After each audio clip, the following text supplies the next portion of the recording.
Halo rakyat Indonesia, sekarang gue pengen kasih tahu soal peran divisi investasi dalam kasus Jiwasraya. Perlu kalian ketahui, divisi investasi adalah bagian internal perusahaan yang tugasnya melakukan pengkajian sebelum berinvestasi, mulai dari analisa risiko kredit, risiko pasar, serta likuiditas dan manajer risiko.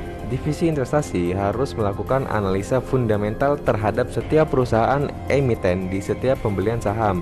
Setelah melakukan analisa, mereka bakal memutuskan berinvestasi di saham apa saja.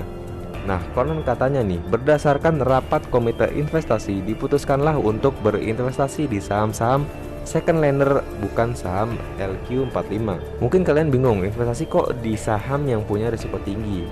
Ingat, di dunia saham ada prinsip high risk dan high return. Semakin tinggi resiko yang diambil, semakin tinggi juga imbal hasil yang didapat. Begitu juga sebaliknya.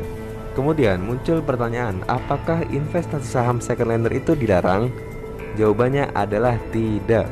Karena selama sahamnya tidak disuspend oleh OJK, maka saham tersebut layak untuk diperjualbelikan. Apalagi saat itu keuangan Jiwasraya sudah merugi sejak tahun 2008 dan pemerintah selaku pemegang saham tidak mau menambah modal. Jadi, biar dapat keuntungan yang cepat dalam waktu yang singkat, diputuskanlah investasi di saham-saham second lender atau saham mid cap stock lapis kedua. Harga saham ini bisa dikatakan liquid meski sering terjadi fluktuasi. Sampai sini gue yakin pikiran kalian mulai terbuka. Kalau kalian bingung kenapa Heru Hidayat dan Bencok ikut terseret, jawabannya saham perusahaan mereka ini masuk dalam daftar saham yang dibeli oleh Jiwasraya. Nanti dulu. Tapi total keseluruhan emiten yang sahamnya dibeli oleh Jiwasraya adalah 24. Lalu mengapa Heru dan Bencok saja yang diseret ke pengadilan, padahal posisi keduanya sebagai pemilik emiten yang kebetulan sahamnya dibeli sama Jiwasraya? Ya, kalau dibeli masa mau ditolak? Uang jelas-jelas divisi investasi adalah pihak yang memutuskan Jiwasraya membeli saham-saham tersebut. Semakin dibuka, kasus ini akan semakin aneh, bukan?